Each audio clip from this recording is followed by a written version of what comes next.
It's time to take a TO with Coaches Turner and O'Neill. Produced by Kurtis Cross and engineered by DJ Krissy. It's time to take a TO with Turner and O'Neill. Your new favorite podcast features conversation from the world of high school, college, and pro sports, along with other riveting content. Connect with us on Facebook and Instagram at Turner O'Neill Podcast and on Twitter at Turn On Podcast, or visit www.turnerando'neill.com. Listen on Apple Podcasts, Spotify, Amazon Music, iHeartRadio, Buzzsprout, and more than 15 podcast platforms. We also invite you into the studio each week via YouTube. Subscribe and watch each episode on our YouTube channel at Turner O'Neill Podcast. Thanks to our premier partner, Ray Cruz and MCF Mortgage, our partners, Dynamic DJ Entertainment, Healthy Baller, Insurance Alliance Group, LLC, and Marquise Evans with Keller Williams Capital Properties. Our sponsors, O'Neill Development, LLC, Next Level Lacrosse, A Squared Home and Office Solutions, Collins Funeral Home, and Peace Players International. And our donors, Winsight Media and Gene the Barber with Max Life Barber and Salon. Take a TO with Turner and O'Neill is produced by Kurtis Cross and engineered by me, DJ Krissy. Now we welcome you to today's episode as we take a TO with coaches Steve Turner and Casey O'Neill. Here's your host, Kurtis Cross. Welcome to Season 3, Episode 15 of Take a TO with Turner and O'Neill. I am Kurtis Cross, your host, and today I'm joined by Coach Steve Turner. Coach Casey O'Neill will join us in just a bit, and DJ Krissy is out of town and unable to join us. Coach Turner, that is my one caveat. That is my mulligan. If things don't go right behind the board, it's because DJ Krissy's out of town. Why are you laughing already? Why are you laughing already? Look, man, we're going to have fun tonight, regardless. We're going to have fun, but we're missing some of our crew. We're going to make some mistakes, but we're going to do the damn thing. And but people Coach, this. And Coach O'Neill is going to join us eventually, right? Yep. And we got a great guest coming on today. We damn sure have that. We thank everyone for listening and watching. Our premier partner for Season 3 is Ray, and Season 2, by the way, is Ray Cruz and MCF Mortgage. Ray is a friend of the program and the only mortgage lender we endorse right here at Take a TO with Turner and O'Neill. Ray Cruz is mortgage intelligently. We'd also like to thank our partners, Ray Cruz and MCF Mortgage, Dynamic DJ Entertainment, Healthy Baller, and Marquise Evans with Keller Williams Capital Properties. If you would like to become a partner, sponsor, or donor, or friend of the program, simply look in the show notes of all Season 3 episodes. Before we get into today's episode, Coach Turner, we will get to your news of the day eventually. But first, tell me how the past couple of weeks have been, sir. Been good. Winding down, getting ready for today. And we're going to talk about that later. But, we got to talk about our trip to Boston, did we?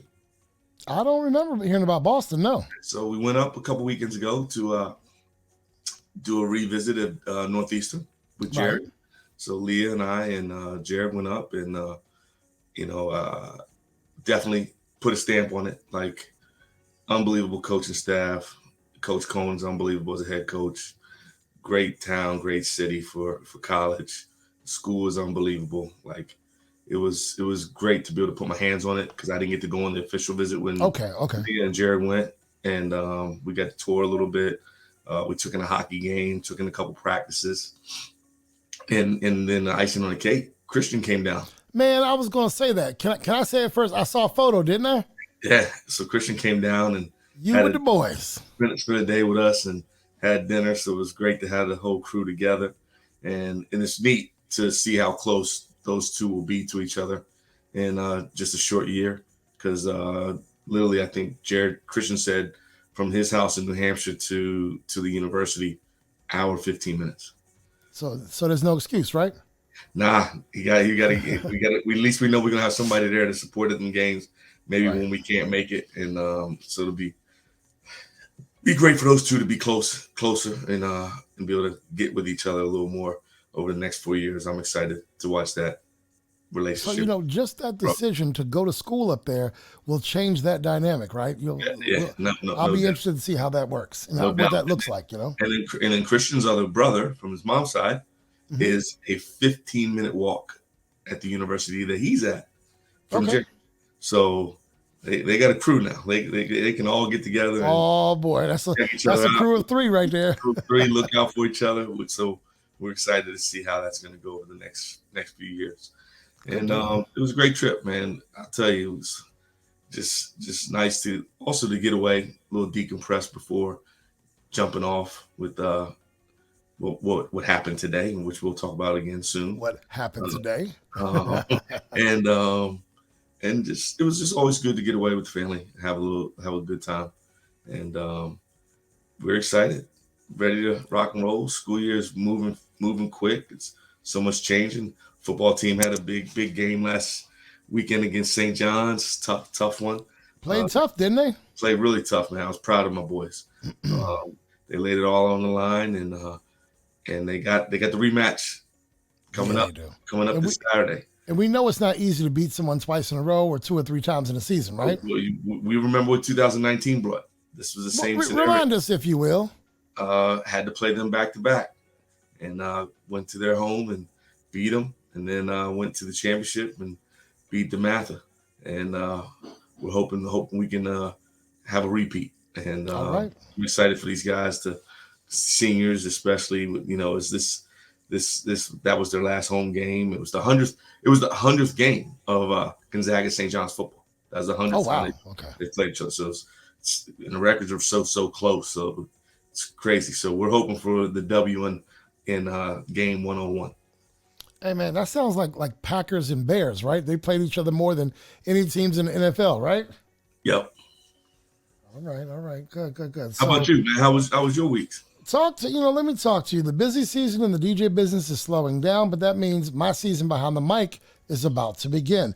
So far, I'm scheduled for 30-plus games of hoops. You can catch me calling some WCAC action. I think you and I have a date in February, don't we, sir? Yes, we do. I'll be calling one of your games in college hoops. I'll be calling those on ESPN, CBS Sports Network, and Atlantic 10 Network. You guys just turn on the TV. You might hear me one day. Don't, and I know it's their home game, but don't be giving them dudes all the love. Steve, this is my segment, isn't it? Don't give them dudes all the love on the mic. Just remember, this is your friend over here on the other sideline. I enjoyed a great game at Capital One Arena yesterday as the Wizards beat the Bucks, and I'd like to thank my friend Hilo. He gave us the VIP treatment last night. He offered the family his suite yesterday, and we enjoyed the game in the good seats in his Lexus Club suite. Did he? I saw the pictures you sent me. Did you see the spread, Steve? Spread, man. You had great seats. Yeah, we did. Hey, and the Wizards beat the Bucks. Look, and the Wizards beat the Bucks. The Crosses do it up now. Watch out for Kurtis and the crew. They do it up. They do it right. We got the right invite. Is what happened. Man, it's all about who you know, and you know the right people because you've been getting some good invites. I guess so. Adam is doing his thing with leaf blowing around the neighborhood. Chelsea's play is next weekend, so we're going to catch her in her fall play at her school. But I won't mention. Curtis, with that play, are you going to be live or will this one be virtual? So it will be live because I think I might have sent you a link before for a virtual one. Virtual one, yeah. The only difference is parents are asked not to come both nights so they can, have enough people come or, so they don't pack the house 2 nights in a row with COVID and everything. I will not mention a bunch of names, but Chelsea has been invited to an open gym. And we're excited for her to go to that because that means there's some eyes that are watching her play the game that she loves. I do want to go on record and say that we want her to go pro in whatever she wants to go pro in, be that athletics or the academics and whatever career path she chooses. Hey, I'm just happy to see the girl out there having fun and these young people playing again. I also want to take the time to thank our audience for a couple things. Number one, you have been a very understanding audience as the TNO family has had to take a couple of breaks. We highly value family here at Take a TO with Turner and O'Neill, and over the past 30 days, 2 members of our crew have experienced a tremendous loss in their family. We thank each of you for bearing with us as we turned our attention away from the podcast as we needed to put the focus on healing and grieving in our various times of need. Trust us when we say it has been wonderful to know that, and I'm going to tell you, when people like, I can't say his name all the time, but Book Knight, is that his last name? Book Knight. Him and JJ or J-Rock, or what do you call him, J? Double J. What's that? Double J. Double J. when those folks send prayers up for those in our, and it's not necessarily Steve or me, but it's our families and extended families in the T&O crew that have needed, some healing. We just want to say thank you. You guys send your support over Instagram and all that via text, so we thank you.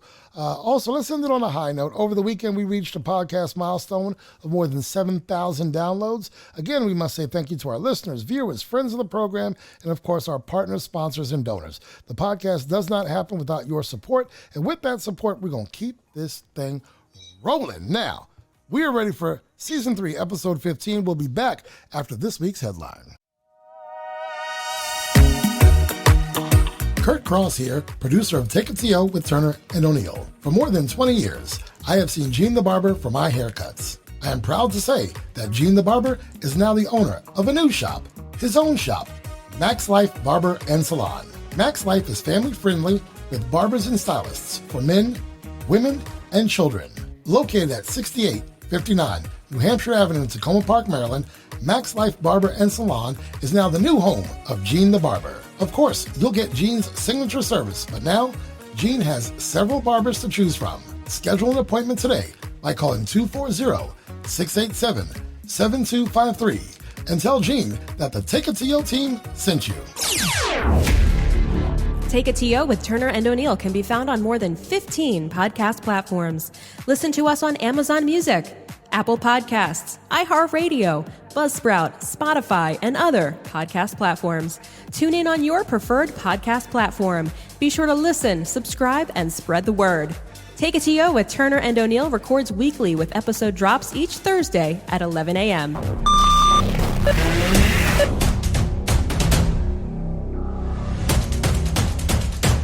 One Headline is brought to you by Ray Cruz and MCF Mortgage. With a stellar reputation as an outstanding mortgage lender, Ray Cruz serves the lending needs of real estate professionals, builders, and individual homebuyers in Maryland, Washington, D.C., Virginia, Texas, California, Florida, Illinois, New Jersey, and Pennsylvania. Ray believes that integrity is the cornerstone of his business, and helping you achieve your home financing goals is his business. Located in the heart of Bethesda, Maryland, contact Ray P. Cruz today to get started. Your home mortgage or refinance options await. Call 301-761-2278 or visit raypcruz.com. Ray P. Cruz, mortgages intelligently. Portions of the podcast were previously recorded. Now, back to Take a TO with Turner and O'Neill. Welcome back to Take a TO with Turner and O'Neill. Today's episode is brought to you by Ray Cruz and MCF Mortgage. Coach Turner, we got through one segment without a mistake, didn't we? That's one. That's one, baby. Okay, I bet you. Odds on favorite, it ain't going to happen all through the podcast.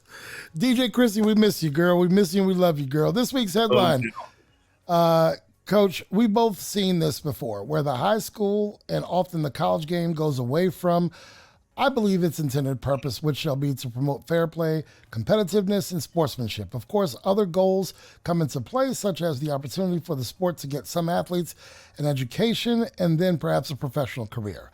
However, Paula sent me a headline, and I believe this does not accomplish any of what I just mentioned.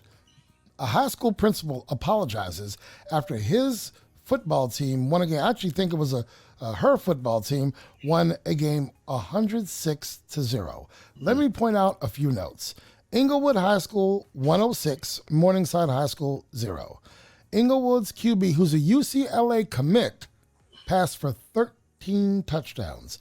First quarter score was 56-zip. Halftime was 83-0.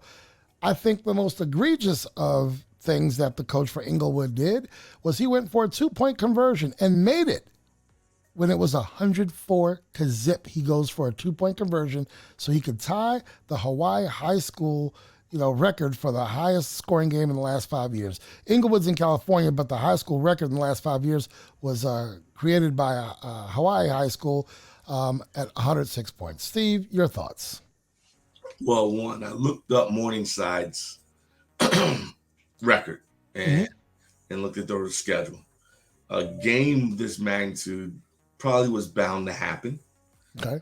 that doesn't make it right, but it was bound to happen. Look at some of their other losses. They lost 50-0, 33-0, 20-0, 67-0. And then the next probably high score where they lost 22-6. They lost a close game the weekend before this, 30-24. Okay.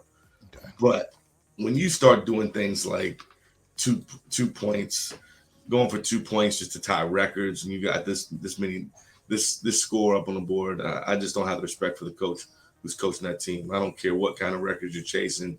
There's nothing in the game that says to disrespect your opponent. Right. And to me, that's a blatant disrespect. Now, if you're that much better and that much talented, and you're able to put up those numbers, I'd love to know at what point did they start bringing in second, maybe third string players.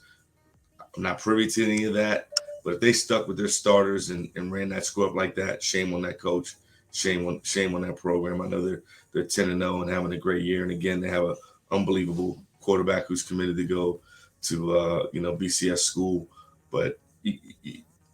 Come on, 2-point conversions when you're already up 104-0. That's just dead wrong. That guy should be fired, to be honest with you. Yeah, and you're up 83-0. You're up 56-0 after the first quarter. Steve, I had a rule when I coached.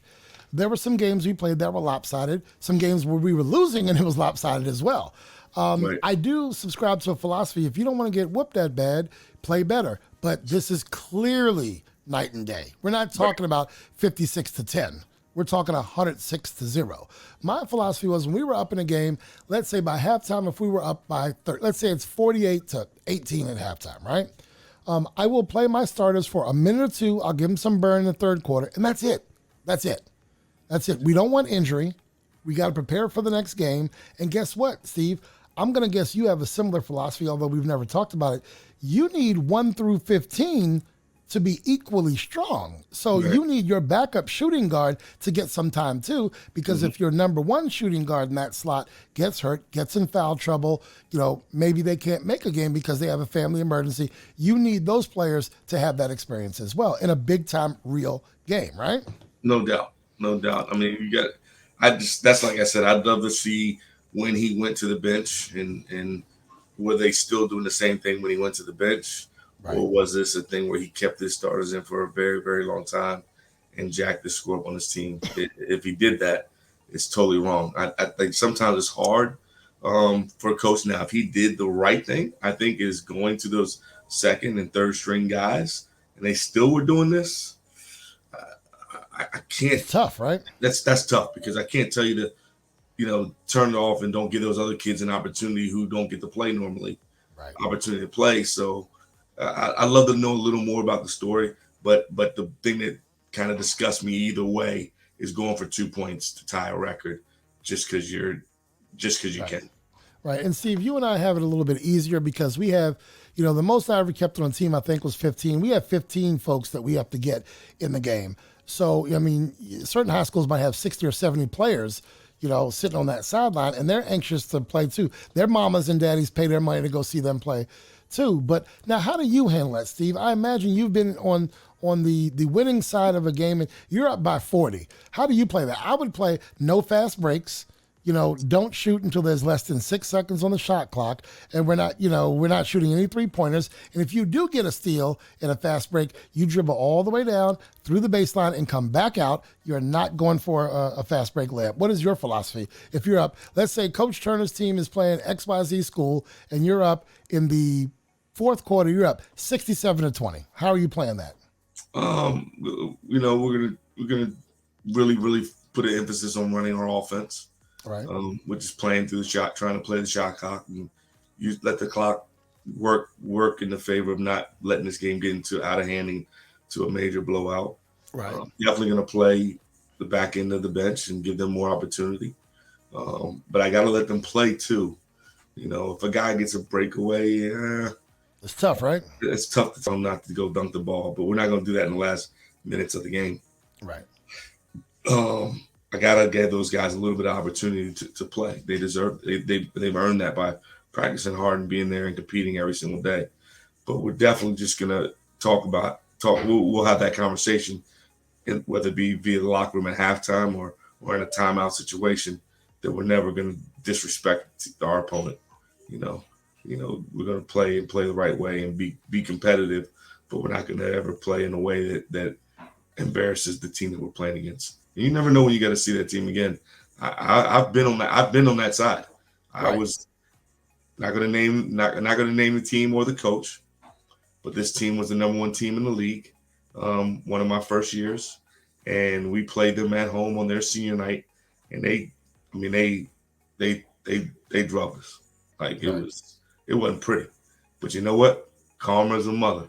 They were the number one seed, and we came back the following week and knocked them out of the playoffs. So, stuff happens, as they say. I've been on that side too, Steve. My first game I ever coached as a head coach, I lost 62-18. Come to find out that the team we played, I was coaching freshman girls basketball. Come to find out that team had some of their JV girls in that game. Do you know, and I swear by it, the next time we played them, it was even Steven. We beat them 14-12, Steve. 14-12. They beat us on our home court 62-18. We beat them on their home court 14-12. We turned up the defense, and it was freshman on freshman at that point. It was no longer their JV players. And I won't say the name of the school either, but I will say that Chelsea's team beat them in volleyball last week. I will say that. And I'll never forget that. I will never forget that game. I learned a lesson, though. And, Steve, I've seen a lot of your games, not necessarily down there on I Street, which I will finally this year with Coach O'Neill, but I've seen you play at AU. I've seen you play at Gallaudet, and you've always coached with class. I've seen you when, there's less than 60 seconds left and you're about to win the WCSC title and you're screaming at your guys to chill on the bench because we got to finish this thing out. So I know how you coach. You coach with class. You coach with a hoarse voice a lot too. And you're about to find out about that, right? Yeah. This thing hasn't been into use in a little while. So you see, I got a little tea and lemon. A little hot tea going on? Yeah, a little hot tea and lemon. Make sure I can keep this voice straight. Where's the honey? No honey? No honey. I'm back on my ideal protein, so no sugar. Okay, all right. So hot tea with some lemon. Steve, I think that sportsmanship should have come into play in this game. I mean, I understand what it feels like to have your players win a big game, but I think at halftime when it's 83-zip, I think you don't necessarily need to score anymore. I think you go for it on fourth down just to run out the clock, and you not necessarily kneel on it because that could be disrespectful if you're kneeling every play, but maybe your running back doesn't run as hard. I mean, 160-0, that seems like it's a little extreme. I'll let you have the final word on that one with sportsmanship, sir. I mean, you always got to play with class and have sportsmanship. I mean, the first thing they read, you read it at our games, Kurtis. Sportsmanship creed. Yeah. Like, that's something that's important for the coaches, the players, and the fans. All alike. You gotta have good sportsmanship when you're playing against with other teams. You just never, I always say you never know what somebody else is going through. Right. And to do something like that and kind of walk all over and step all over somebody or beat somebody when they're down, it's not cool. And it'll come back on you. You got to be careful. You might be on the other side of that, right? Exactly. All right, ladies and gentlemen, that is your one headline. O'Neill Development is a custom builder in Maryland, Virginia, Washington, D.C., and the Eastern Shore. Recognized nationally as a premier builder, O'Neill Development has received awards for historic restoration and urban infill work. Committed to best practices in green building, O'Neill Development also provides support in budgeting, architect selection, and design development during the critical stages of planning. O'Neill Development, building, remodeling, and development since 1975. Find us at www.o'neilldev.com or call 301-840-9310. Connect with us socially on Instagram and Facebook at Turner O'Neill Podcast, on Twitter at Turn On Podcast, on YouTube, just search Turner and O'Neill, then subscribe. And of course, you can visit our website at www.turnerando'neill.com. Winsight Media delivers connections and intelligence to form the fastest growing verticals: convenience retailing, grocery businesses, restaurants, and non-commercial food service through broad and cutting-edge platforms. No company is better positioned to meet the food industry's needs than Winsight. Connect with us at www.winsightmedia.com. DJEntertainment.com. The Starting Five is brought to you by... From Washington, D.C. to Ocean City, Woodbridge to Columbia, Richmond to Virginia Beach, the hottest DJs are right here. The Mid-Atlantic Professional DJ Association. Dynamic DJ Entertainment, the most experienced professional DJ service in the DMV. For 35 years, our DJ talent has been the energy behind more than 14,000 events.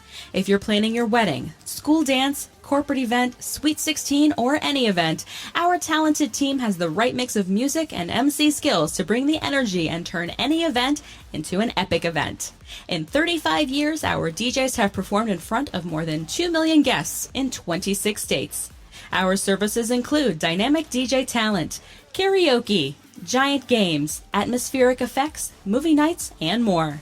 Contact us today and let's make your next event an epic event. Dynamic DJ Entertainment. Visit thepartybeginsnow.com or call 301-942-4500 to get the party started. Portions of the podcast were previously recorded. Now, back to Take It to Yo with Turner and O'Neill. The Starting Five.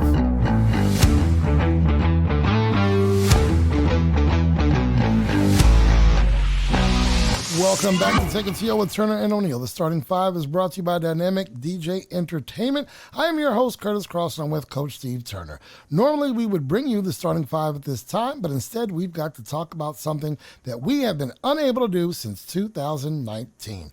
Coach, let's talk about it. Today was your first normal opening practice in 2 years. The floor is yours, sir. Talk to me. Oh, it was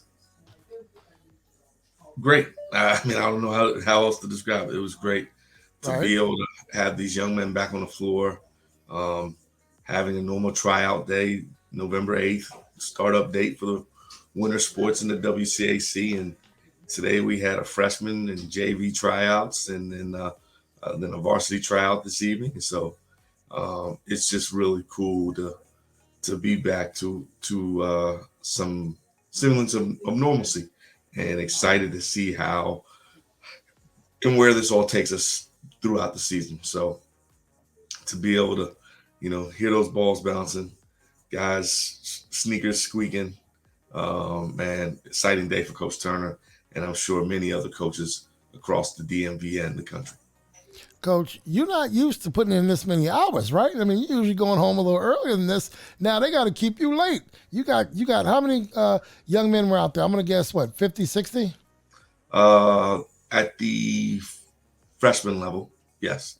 Okay. We were close to that. And in JV, I think it was 30.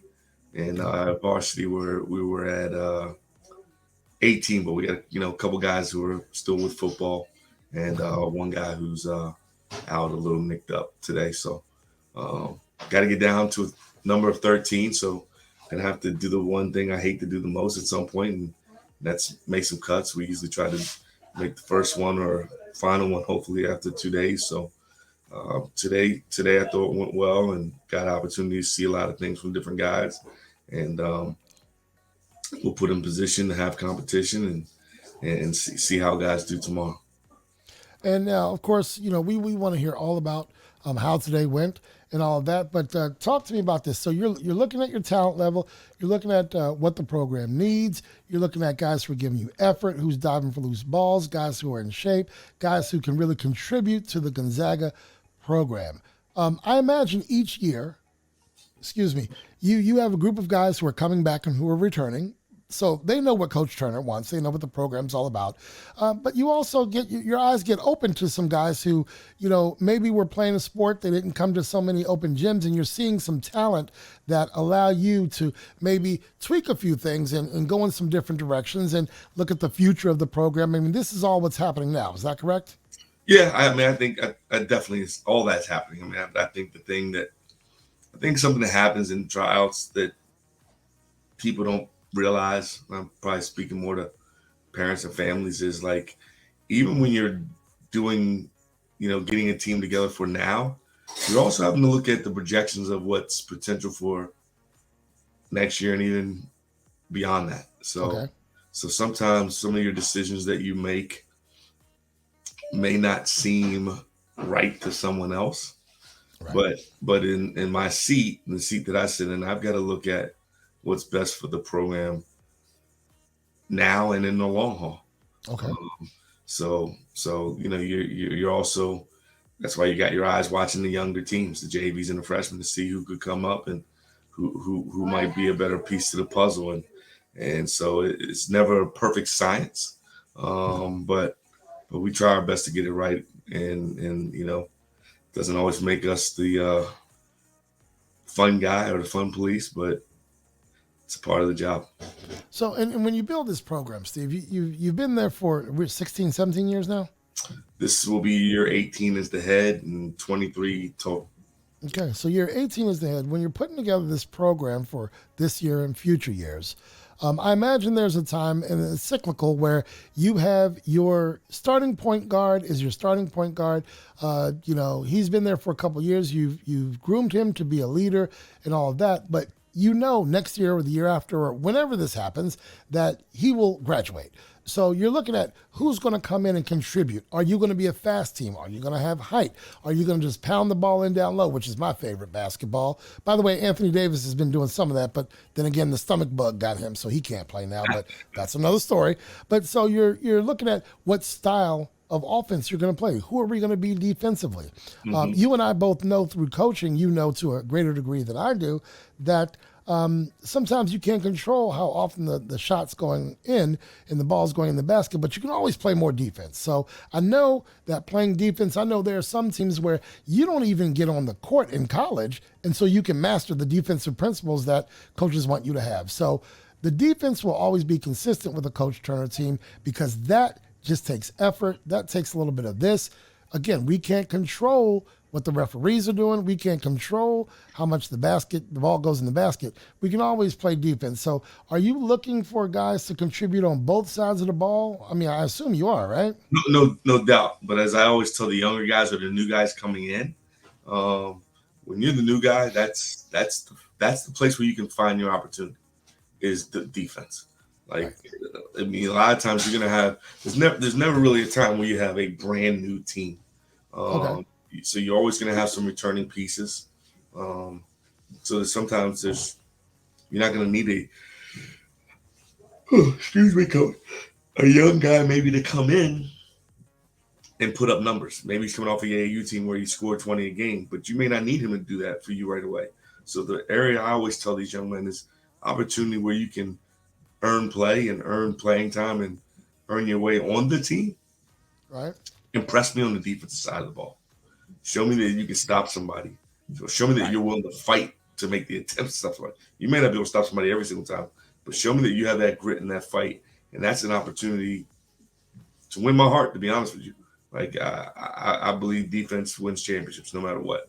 And the way you have to be able to stop other teams to be able to win games. It's never always about the scoring. We can put things and schemes together and put people in position to score based on their talents and their skills. But there's one way that you can find a way to a coach's heart. Man, come out there and show them that you can play some deep. That you're willing to put strap up, get down low, and keep somebody in front of you. So I'm not asking you to give up this secret, but for me, I always had a philosophy that whoever plays the best defense is going to start on my team. I don't care if you can't put the ball in the basket. If you're willing to lock someone up, if you're willing to take that wing player with the big wingspan, if you're willing to do that, if you want to lock them up, and I will call somebody out right now. I had a girl named Jessie Ryan on my undefeated team at Langley, and I went out and I scouted. We played Robinson High School. And I went out and scouted them, and they had a player, I don't remember her name, number 25. I said, Jessie, your only job is to lock her up. And I can't remember how many points that girl scored. It was single digits for sure. What impressed me the most is Jessie Ryan did that without fouling out, too. She got up in her. And we won that game. And actually, I'm lying to you, it was against Fairfax High School, not Robinson. But that's, whoever plays and Jessie, she could score, I guess. I mean, she was a 5'9". She was a small forward, but she locked her up. And for me, my best defender has to be the number 3. It has to be my 3 player. And as you know, the 3, you got to do a little bit of everything, right? They can be a ball handler. You need them to rebound. You need them to be athletic. You need them to have speed. You need them to defend. So I've always found that to be the position I like the most. Not that I could ever play it, because remember, I ain't no basketball player, Steve.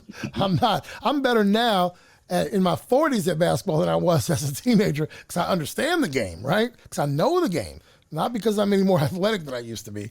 So defense is a way to win, your heart. Steve, give me an outlook. What does Gonzaga look like? Are we going to be fast? Are we going to score the bucket a lot? Are we going to be mostly defensive? I think we're going to be able to play in multiple ways. I think that's what's going to be fun about this team, is that there's a balance, and there's an ability to play different lineups to give us opportunities to play different ways. We could be big. We could be a big zone. We could be a great small trapping pressing team. I think we have some depth. I think what's going to be cool about this team is there's not the quote unquote names, and I think that's why people are sleeping on these guys. And I laugh, because I was like, well, I guess they didn't pay attention to what we did this summer. We only won one summer league, finished in the Final Four of another, swept DC, did DC Live period, and lost a tight 5-point game to the number 5 team in the country in Camden, who we probably only lost that game because the coach punked the referees. And so, like, this team will be fun and exciting to watch. I think they're a team that's only going to get better as the year goes along. I think they've got a high aptitude, a high basketball IQ. They understand how to play. They play for each other. There's no egos on this team, and I'm excited to coach them up. I just can't wait to get to a point of having that final roster set, so that we can really start growing and implementing the things that we need to implement, so we can play with the best of them.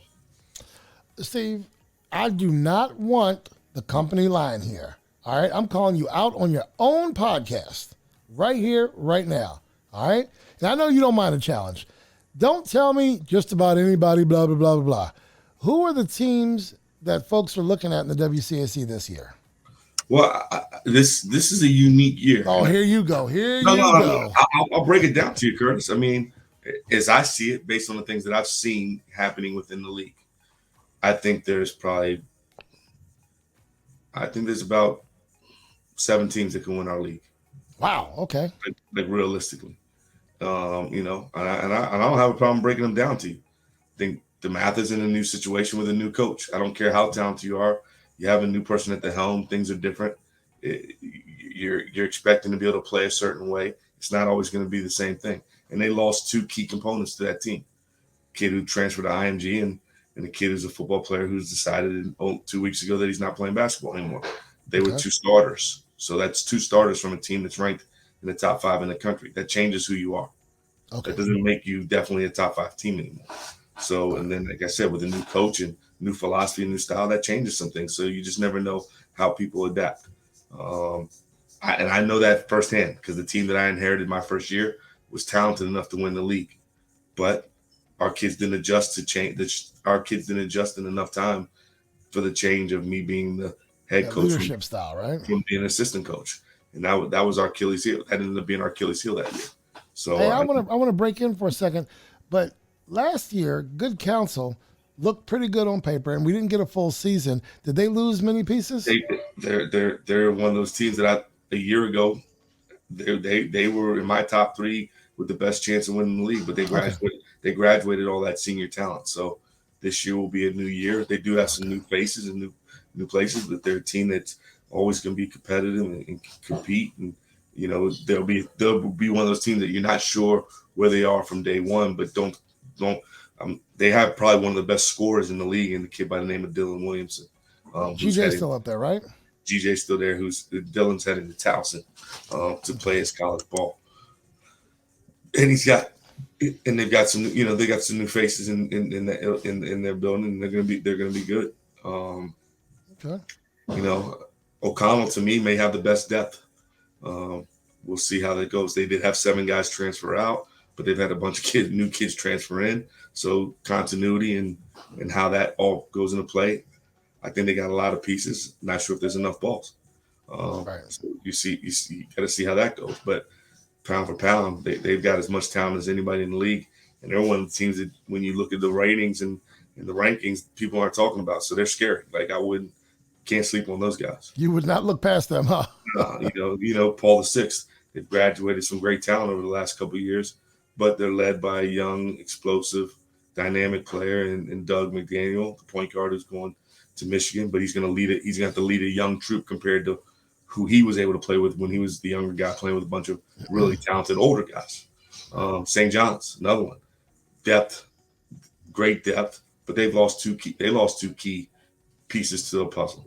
So it's like everyone's got some different things going on. So that's why I say I think this is really his open year where anyone do it. Ireton, new coach, Dwayne Bryant back into the DMV. You'll remember Dwayne Bryant was at Georgetown Prep when they had Roy Hibbert. Yes. Guys did a great job. Dwayne, I know that name, yes. Dwayne played at Georgetown. Ireton, he's pulled in a couple of D1 transfers. They've had very good summer and good off season. So like I said, like I can't pinpoint and say today that I have a favorite. I think we're gonna have to see what happens when the ball gets thrown up and teams start playing each other. I know what it always looks like at the end comes down to matchups. And the team that can have themselves playing their best at the end of February and can go win 3 in a row is who's going to win the league. But I don't think there's a clear cut favorite today. All right. What goodness, I've just lost my thought. Well, I mean, that's what I was going to say. Time and time again, we talk about the WCAC on the basketball side. And I think basketball pretty much takes the cake with the WCAC in terms of where you find so much talent. I mean, football's there too. There's some great hockey. There's some great baseball in the WCAC. But basketball, and we've talked to folks before, and those who are not in the DMV who listen to us, and thanks to those who listen to us across the country and throughout the world and who watch us as well, the WCAC has a ton of talent. I mean, you're talking about Coach Turner. You're talking about, I think, Strickland. Is that who's over at DeMatha now? He's the new coach at DeMatha, yep. Yeah, you have Morgan Wooten's son is over at, is it O'Connell? O'Connell. Right, I don't follow, and for those of you, this is a sports podcast. I follow the women's game a little bit closer than I follow the men's game, so I can tell you about the coaches on that side. We've got some big-name coaches, some big-name players, and you're looking at one of them right here. Coach Turner has been there. This is his 18th year. Let's give your credentials before we go to break. How many titles do you have? WCAC, DCCD title, Alhambra. Just go ahead and pat yourself on the back for a minute. I'm giving you permission. I'm asking the questions. I don't even know, Coach. I don't even know what they are. I don't pay attention to them. You got a few here and there, though, right? I mean, I've won the WCAC 4 times. Right. We won the DC States twice. Won the city title. We've got a number of Alhambra championships. We're one of only 3 teams to ever win 3 in a row. And you know, I've been blessed with some very, very talented players who've helped and guided to win a lot of games down on our street. And I'm hoping that the group that we got this year is going to continue that same success and have a chance to go and chase a WCAC championship. If nothing else comes from this year, I'm excited to just for these kids to be back on the court.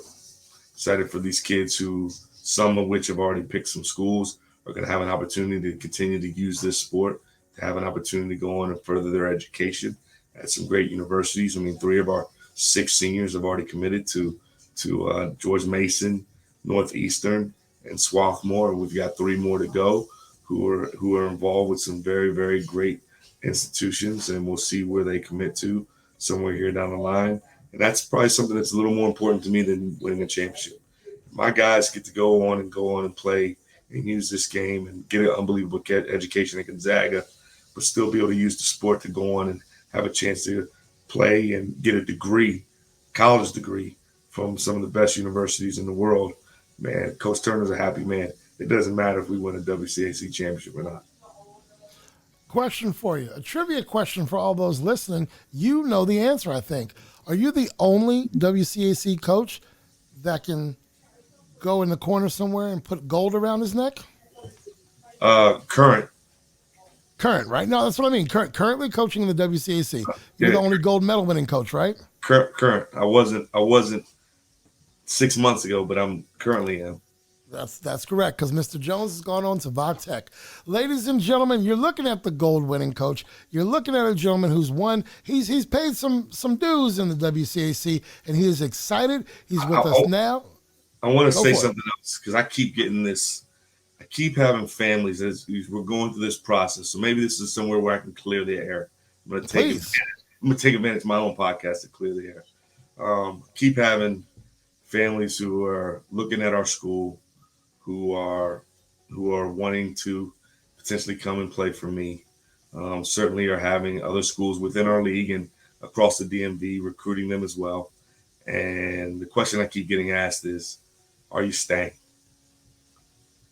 And I want to make it clear, like I tell everyone, especially the ones who I'm recruiting and I'm building a relationship with, don't let another man tell my story. If someone is telling you that Coach Turner is leaving, please call me and tell me who's the one telling you that. Because one, I haven't had a offer sheet slipped up underneath my desk or on my computer to offer me an opportunity to go anywhere else. I am the head coach at Gonzaga High School.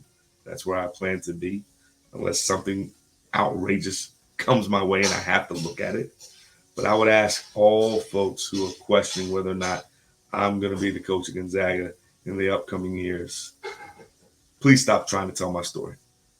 Respect me enough that if that's the way you have to recruit, find a new way. Like, don't try to tell these people out here what I'm doing and what I'm not doing, because you don't know. And I would never do that to you. So I would ask you to be respectful and not do that to me. You heard it right here. Coach Turner plans to be at Gonzaga. If you have any questions about where Coach Turner is going to be, ask the man directly. Don't let someone else tell his story. We don't know what the future brings, but I think he's telling you right here and right now, he plans to be right here. And I think you also know at this podcast, we're all about family. So let's respect the family. What does your shirt say? Respect the process.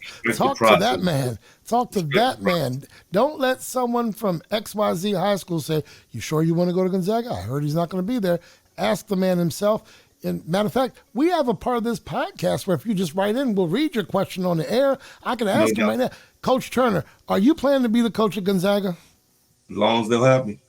As long as they'll have me. See, that's what we're talking about here. This is the Turner and O'Neill podcast. O'Neill shall join us soon. We have a guest coming up that you guys are going to want to stick around to see. So let's go to break and we will be back. The starting five.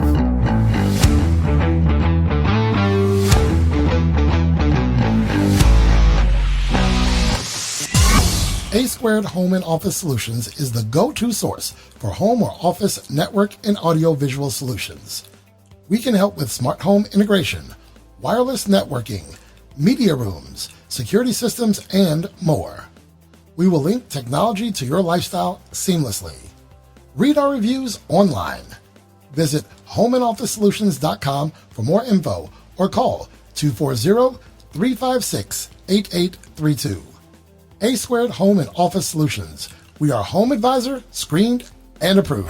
Take It To You with Turner and O'Neill would like to thank our friends of the program: Thomas Alford, Melissa Alshab, Margie Billings, Adam Cross, Chelsea Cross, Paula Cross, Lynn Johnson, Erica O'Neill, Sean Parker, Kathleen Talbot, Andrea Tarones, Timothy Whittier. If you'd like to become a friend of the program, go to www.turnerando'neill.com and click Become a Friend. Collins Funeral Home has served families of Greater Washington with compassion and kindness since 1939. Our friends John and Terry McHugh carry on this family tradition into the third generation. The McHugh brothers, along with their experienced funeral directors and caring staff, are ready to assist you at any time. Whether you have experienced a loss, need to make plans in advance, or simply have a question, please contact them to discuss how they can assist at your time of need. Visit collinsfuneralhome.com or call 301-593-9500. This segment of Take It To You with Turner and O'Neill is sponsored by World Class Training, Locations in Rockville, Maryland and Alexandria, Virginia. Performance training and physical therapy. That's what you'll find at Healthy Baller. Hi, this is Kurt Cross, producer of Take It to Yo with Turner and O'Neill. Paula and I have our 13 and 11-year-old children training with the wonderful crew at Healthy Baller Rockville. Healthy Baller has created a customized training experience for our kids, and we are super pleased with the results. Their excellent training and dedication to each athlete is apparent from your first consultation through the ongoing training sessions. Paula and I can personally attest to the results. Become your own success story. They offer group and team training, individual workouts, or semi-private training in Rockville and Alexandria. Call 844-622-5537 or visit healthyballer.com. Portions of the podcast were previously recorded. Now, back to Take It to You with Turner and O'Neill. Ladies and gentlemen, today's guest is no stranger to hoops, the basketball culture, and has been the national manager for high school basketball at Nike since 1995. He has also coached the sport and brings a wealth of knowledge and experience to today's podcast. Ladies and gentlemen, please welcome Mr. Tony Dorado. Mr. Dorado, how are you doing, sir? I'm great. Thank you so much for having me on. I look forward to, as always, talking some hoop. It's great to meet you, Kurtis. Steve, great to see you, and I'm excited to be on, guys. Tony, Steve, please welcome this fine young man. Of course, Tony, man, thank you for coming on. Thank you for taking some time out of your busy schedule. I know you're traveling, and we really, really appreciate you, and excited to talk some hoops with you. Hey, you know what? You already got me jealous, Steve. I like that background.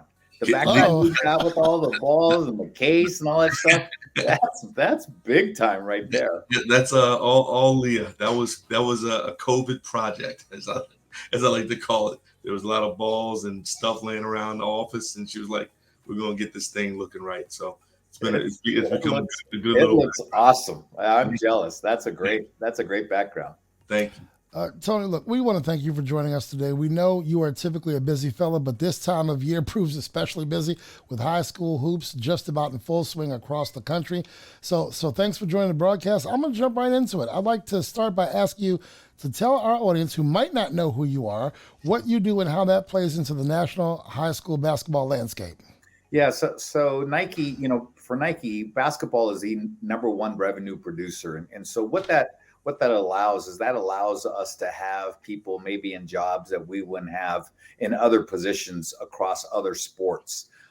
So there is, for example, there's no one else at Nike who does high school sponsorships of like myself of other sports, football, baseball, lacrosse, soccer. We may do some club stuff, but really nothing specific. We may do some high school things, but it comes from our brand marketing team, not really the people that I deal with from a day-to-day standpoint in sports and Nike sports marketing. So this job is really to highlight the importance of basketball for us at the top level with all the NBA guys going all the way down to the high school level. It wouldn't make sense for us as a brand, as the leader in basketball really around the world, to not have a presence with the top high school teams in the country. I mean, we have just, for example, we still have 90% market share in basketball footwear globally. So that means 9 out of every 10 basketball shoes sold are either Jordan or Nike. And that means all other competitors are sharing that other 10%. Yeah. So we are, and that's not, I'm not bragging or being, or anything like that, or being arrogant. I'm just saying those are sales facts. And so for us to be the leader means that we have to be present at every level, including high school basketball.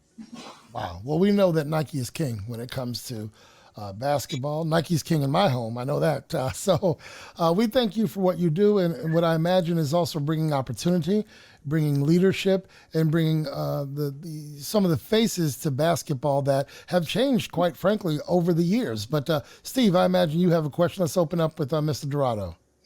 Tony, man, again, excited to have you on here, and thank you for taking time out of your busy schedule. But the question I'd have for you, or like you to let people know about, is a lot of people don't know that you used to be a coach. Talk about how the transition went from being a coach to now doing what you do for Nike. Well, it was a unique transition. And again, I think I'm just fortunate that Nike sees a value to high school sports and high school basketball in particular. So this position was available and was created to make sure that we took high school basketball, as before we were just maybe giving a few teams some shoes and saying, hey, have a good luck, have a good season, to they really wanted to elevate it and really wanted to make sure that high school basketball, at a time when it was the most important time, whether it be the championships at American U with WCC, or whether it be Christ the King versus St. Raymond's in New York, or a big game with Mater Dei in Los Angeles, or any of the other independent schools, whatever it is, they saw a need to make sure that we had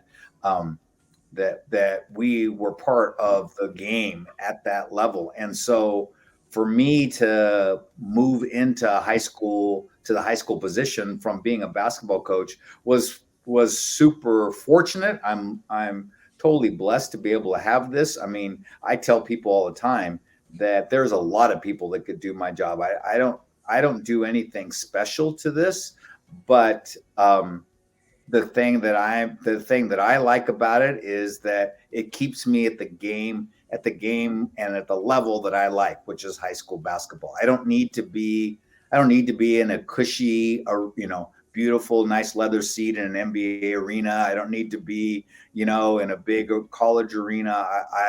I love high school basketball, and there's nothing better for me to be in a high school gym and be able to share thoughts and ideas with, Steve, you and your counterparts, whether it be knowing the game or whether it be knowing what your day is like. Because I used to be, an assistant AD, or I used to have to teach, and knowing that I was teaching and then going right from there to practice, going right from there to looking at film or going to watch somebody else play and scouting them, and then knowing I had a freshman history class again at AM that I had to be ready for and get prepared for. So the high school world, I think, has just been a great fit for me.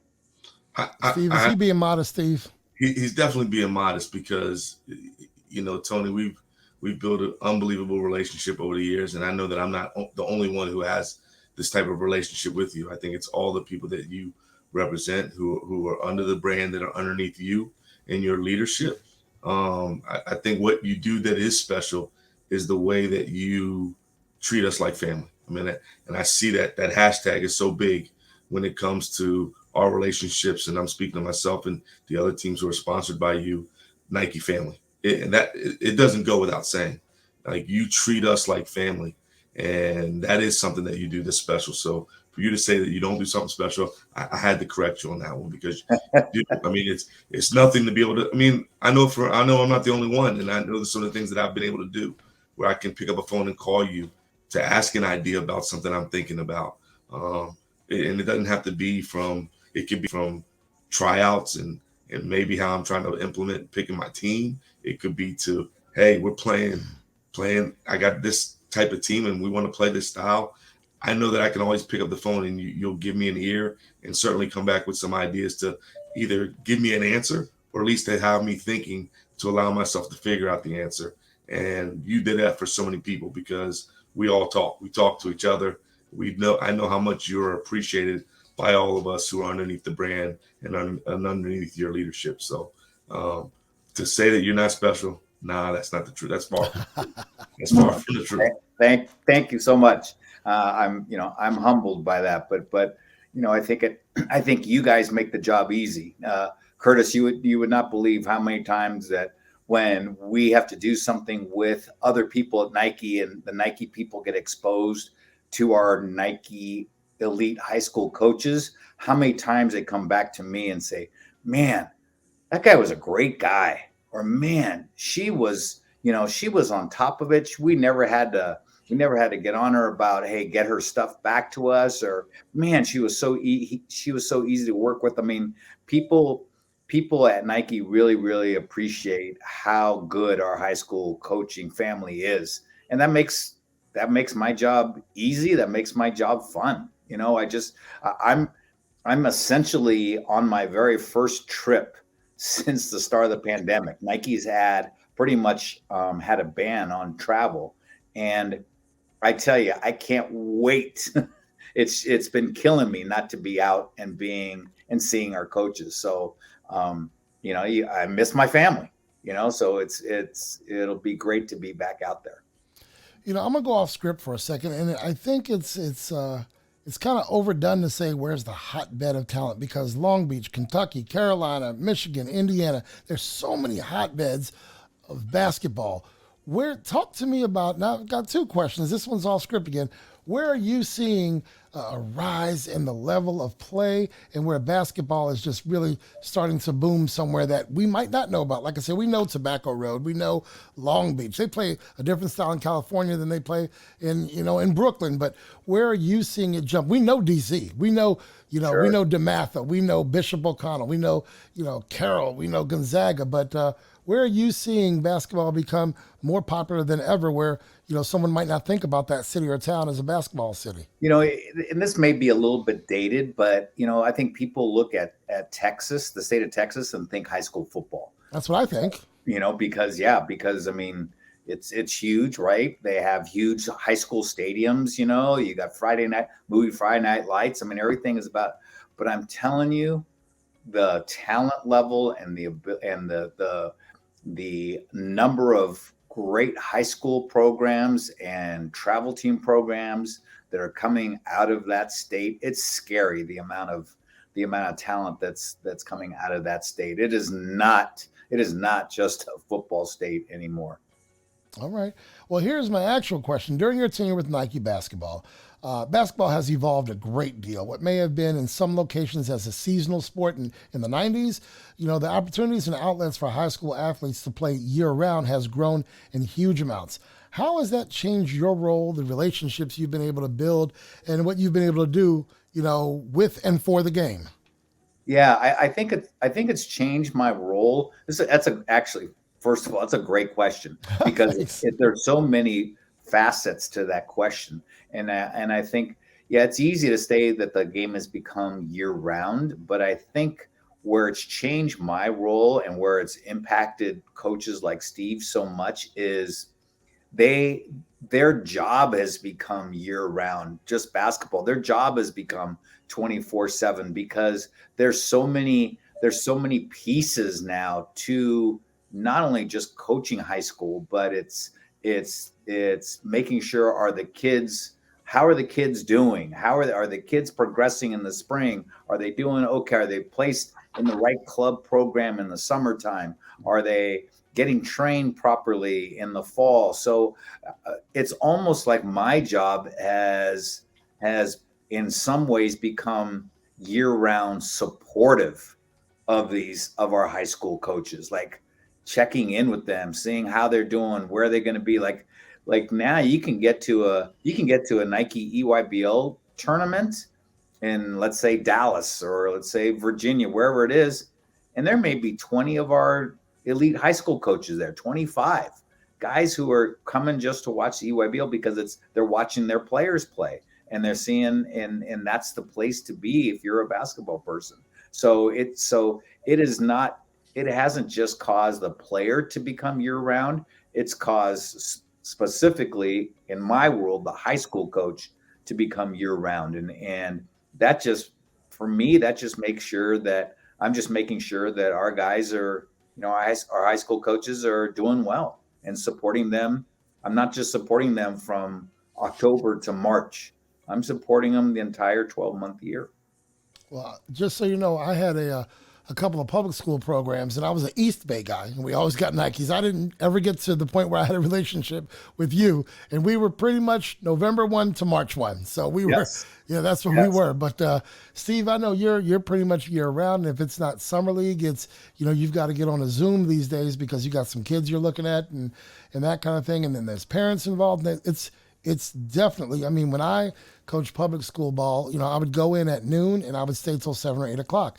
And my family and I thought that was a lot of hours. But that was November 1.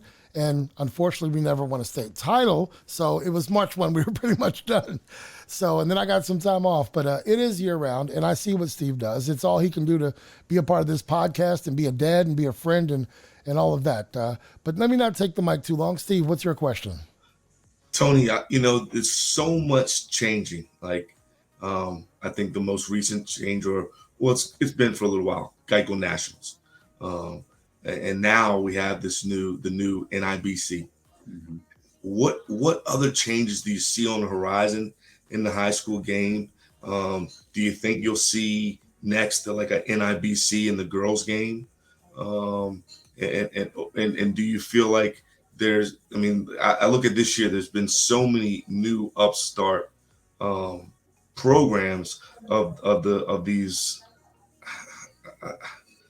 I would call almost an AAU flavor. Yep. Because of where the kids are coming from all over the nation. Yep. To come to these schools.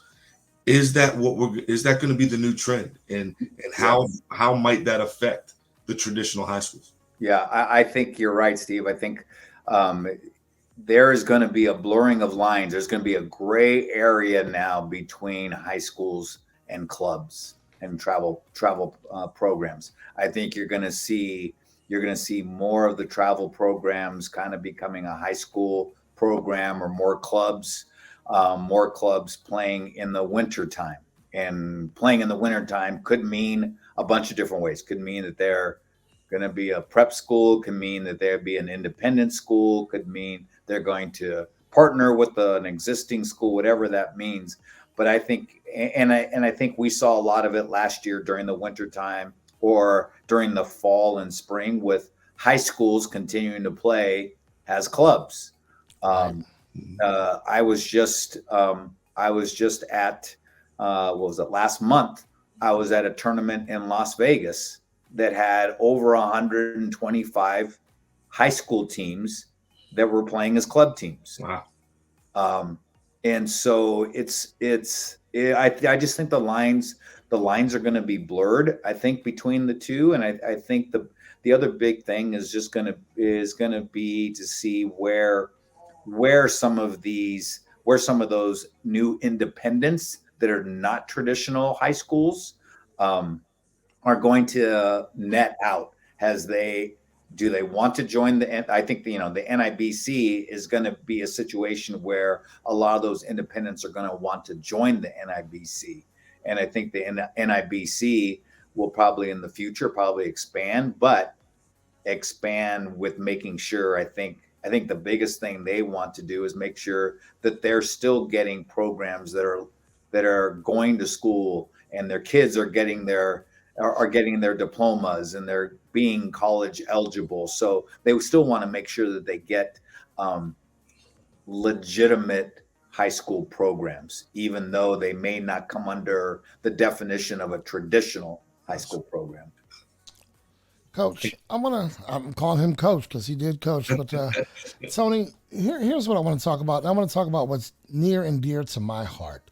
I have seen the women's game evolve so much over the last 10, 15, 20 years. I was on the initial few seasons of the Washington Mystics as a season ticket holder. I'm passionate about the game. I'm passionate about Pat Summitt. I'm passionate now about Gino and all of the great things I'm seeing in the women's game on the college level and, of course, the high school level. I may not have mentioned this to you, but I've been in the entertainment business for 30-plus years. I get behind the mic for a lot of games. I do all of St. John's women's and men's basketball games. I do some American University stuff, some stuff at GW. We're talking Paige Buchers. We're talking, AZ Fudd. We're talking Dawn Staley getting a huge contract down at South Carolina. So if in 95, if 80% of your interest was in the boys' side and 20 on the women's side, how has that dynamic changed with big-time girls in women's basketball programs? Kurtis, you're nailing the questions. I mean, that's a great question too, because it absolutely has changed, and it's changed my job too. Is like the girls. So besides high school piece, just so you know, the other piece that I manage, the other part of our business I manage is our girls EYBL business, so our girls club stuff.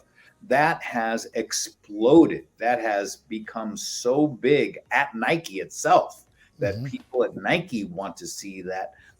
Now have a vested interest, where 10 years ago, 15 years ago, I was like knocking on doors and waving the girls flag and saying, hey, don't forget girls play hoops. Hey, don't forget we got the girls side of things too. Hey, and it was crickets.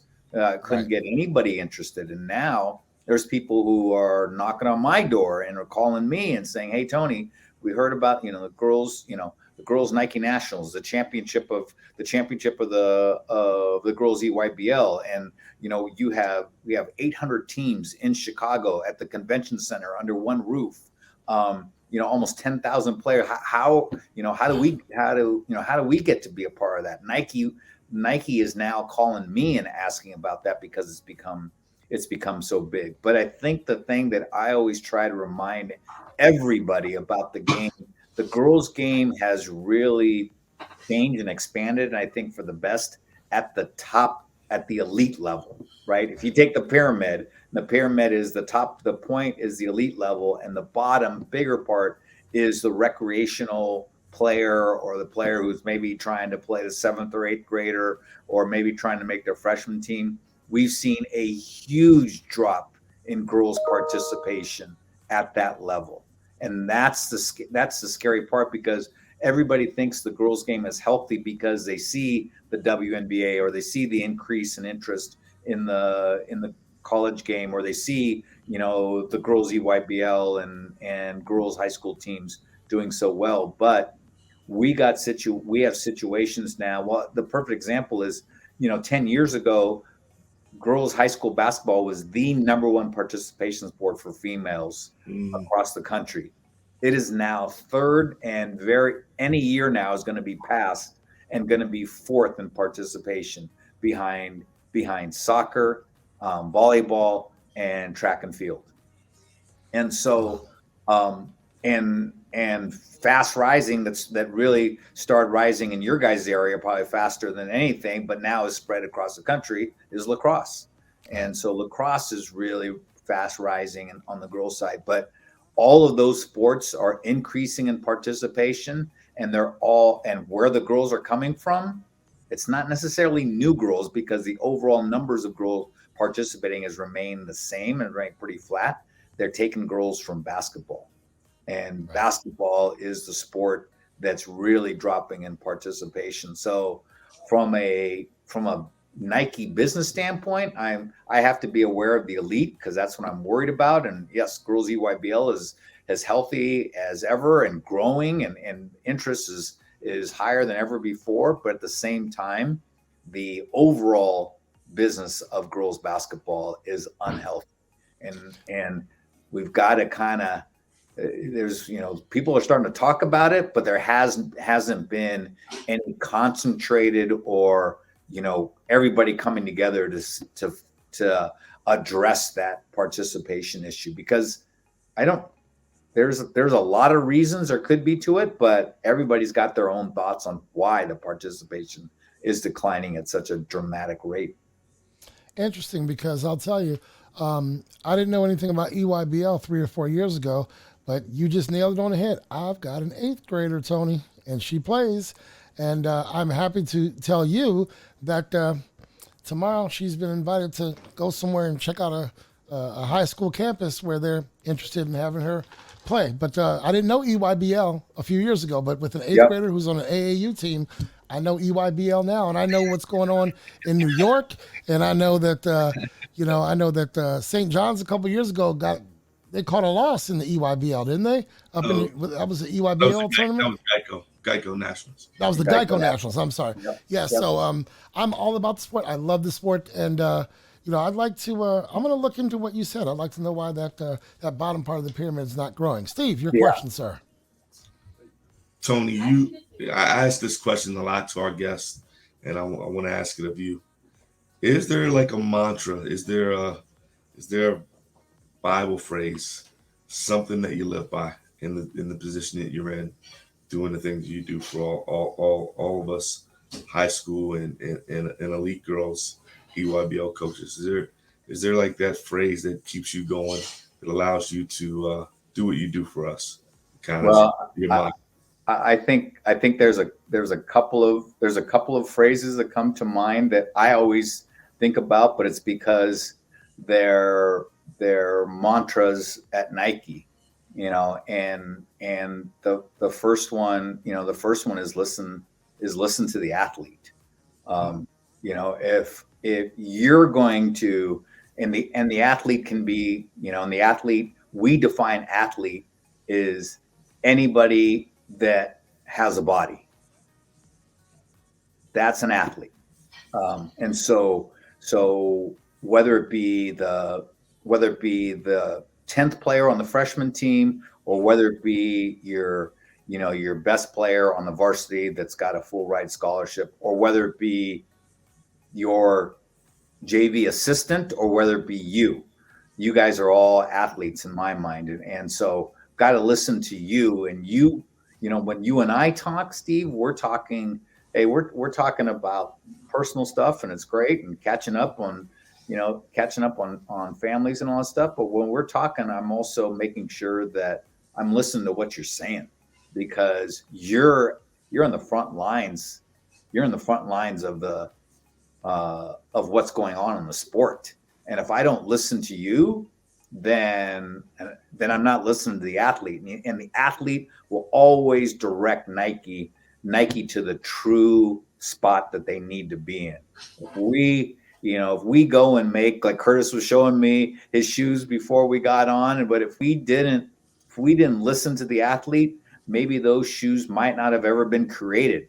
Right. Because we didn't listen to the athlete to say, hey, these are really comfortable, really good looking shoes. So that's one of the mantras. Is the other mantra that is, again, and this is something in Nike, is to be on the offense always.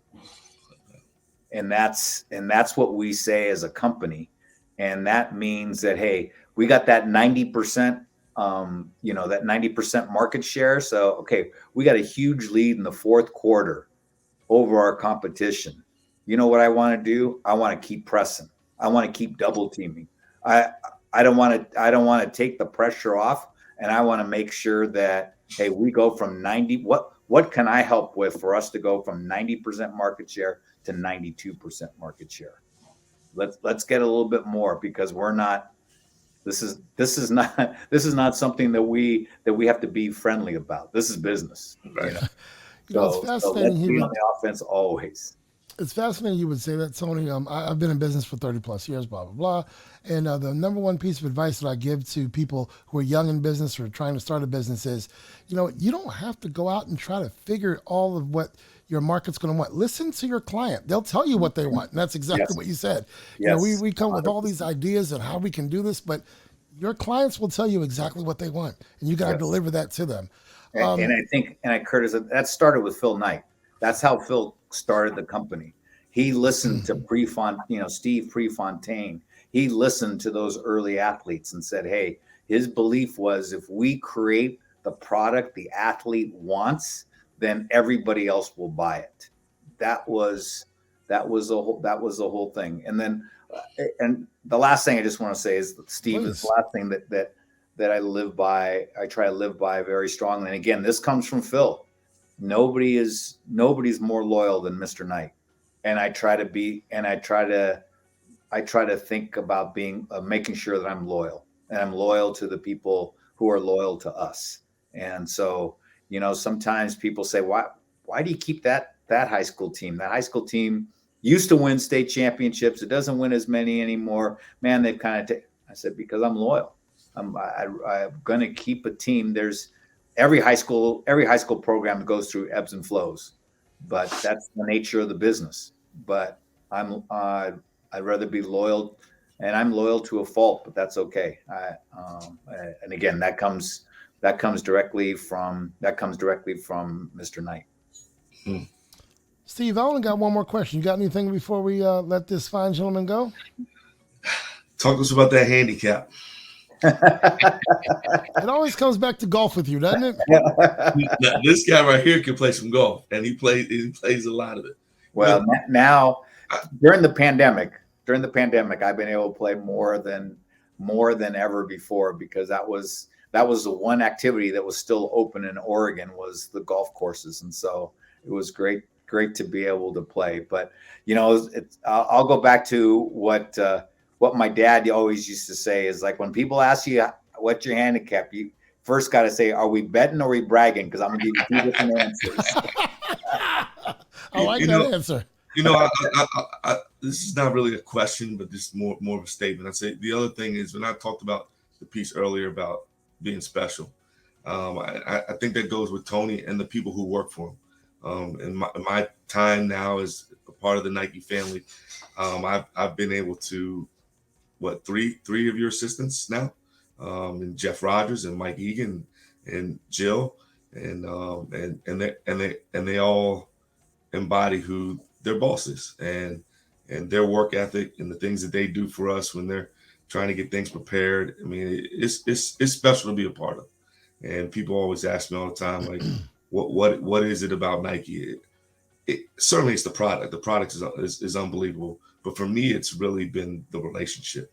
And there's others who've tried to come in and want to try to see if they can date you, but they don't do it the right way. And Tony, that goes to you and to your staff and the people who work with you and work side by side with you, and the way that you guys just handle and take care of us. Like there's nothing like it. Like there's nothing like it. I just want to just say, while I got you here, thank you. Yeah, thank you. It means a lot. That means a lot to me, and means a lot to our team, and ultimately means a lot to Nike, because you're important. You're important to our brand. So I appreciate that very much. Steve, you're giving credit to his staff, and I would add to that, I don't know this gentleman except for the past 30 minutes, but attitude reflects leadership, and clearly his leadership builds a loyal staff behind him and alongside him, because I'd be willing to bet that Tony is not the guy who lets people know they work for him, they work with him, and it's a team effort, I'm assuming, right, Tony? Absolutely. Those people that he mentioned are a lot smarter than I am, and they just make me look good. They make you look good, right? I say that to my staff all the time. Well, Tony, look, you've avoided all the hot seat questions, but we've got one for you now. We have something here on the podcast called the Starting Five. This is where I ask each coach 5 questions. They have 30 seconds to answer the questions. Now, for our guests, we only ask one question, but you still get only 30 seconds to answer. Now, Tony, no one in 3 seasons has gone over 30 seconds, but if you do, you'll get this. All right, so you don't want to get the ding. Okay. Steve, tell him no one has gotten the ding, right, Steve? No one's gotten the ding, other than me and Casey. Right. During our time doing the Starting Five. No guest has gotten it yet. All right, so Tony, here's your one question. Name your Mount Rushmore of all-time college basketball coaches. That's 4 coaches that belong on your Mount Rushmore. I have to go with Dean Smith first. Then I never actually saw him coach because he's a little bit older, but certainly the impact that he had on the game was Adolph Rupp. I have to go with Bobby Knight. And then I have to go with Coach K. He escaped. Like, our record is intact. No one has gone over their 30 seconds. Before we let you go, Tony, please tell our audience how they can connect with you, the Nike basketball brand, on social media and all that good stuff. Yeah, I'm on Twitter at my handle is TD Nike. And that's always the best way if you want to follow me. But again, if you're trying to, you're following me to try to know about players and things like that, I really don't do that, because we try to, at Nike, we want to make sure that stays separate. So I'm really trying to do and promote what's best for the game. And that means, again, assisting our coaches. That means, Kurtis, like we're talking about with the girls' participation piece, what can we do there?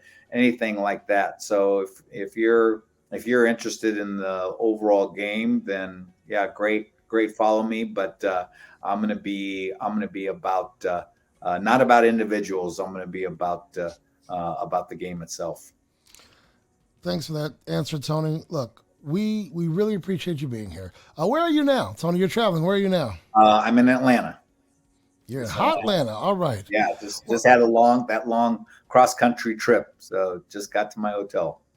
Well, thank you for joining us. You are a busy man. Ladies and gentlemen, taking a TO with us today, the national manager for Nike high school basketball, Mr. Tony Dorado. Thanks, Tony. Thank you. DD, thank you, man. Get you some rest and enjoy the travel. I appreciate it. Thanks. Kurtis, great meeting you too. Thanks so much. We'll see you, fella. All right, Steve, we did it again. You brought a great guest, and if I'm not mistaken, we have another gentleman with all kinds of noise in the background now. Casey has finally joined us. Casey, what's up, fella? You guys hear me all right? I mean, if hearing you all right, you mean it's like super noisy in the background, sure. Uh-oh, I can't hear Casey anymore. Is he like on Boost Mobile or something? Is he on a prepaid? Casey, what's going on? Hey, fellas. Sorry, I'm coming in hot here. My apologies, but just got to burn the midnight oil, man. I'm working. All right, well, we're going to go to commercial, and we're going to come back with our sports wrap-up segment. So, actually, we're going to wrap up this segment with Tony Dorado. We'll be right back, y'all. Next Level Lacrosse. Train like a Spartan. Next Level Lacrosse is dedicated to providing a terrific lacrosse experience that is intensely focused on player development and character formation. Players at all levels will improve significantly through professional coaching and carefully designed training programs. We stress proper technique and a tireless work ethic. From beginning programs to rec leagues, travel clubs to summer programs, we develop the young and experienced athletes alike. Next Level Lacrosse has a rich tradition of running the best middle and high school lacrosse leagues in the DMV area.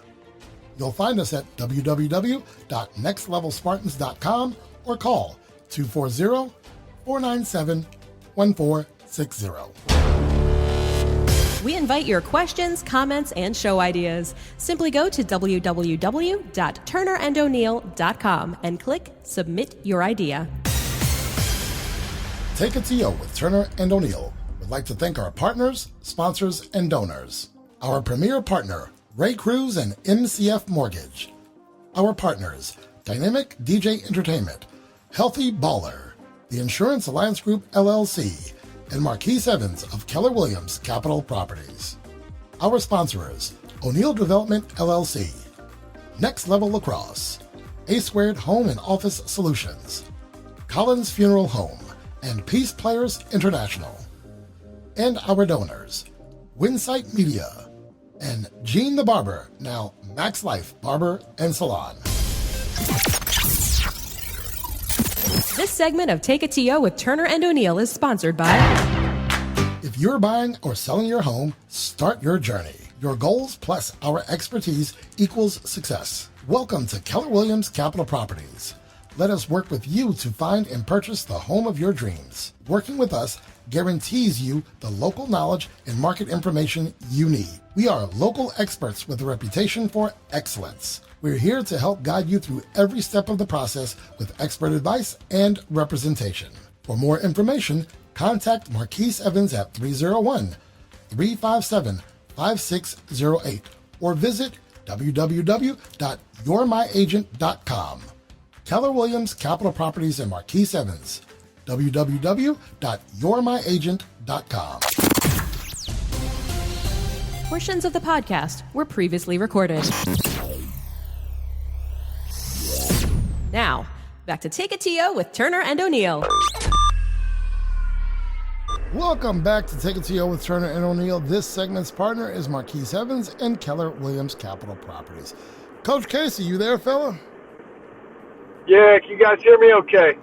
We can hear you all right. Sounds like you're breaking the speed limit in your car there, buddy.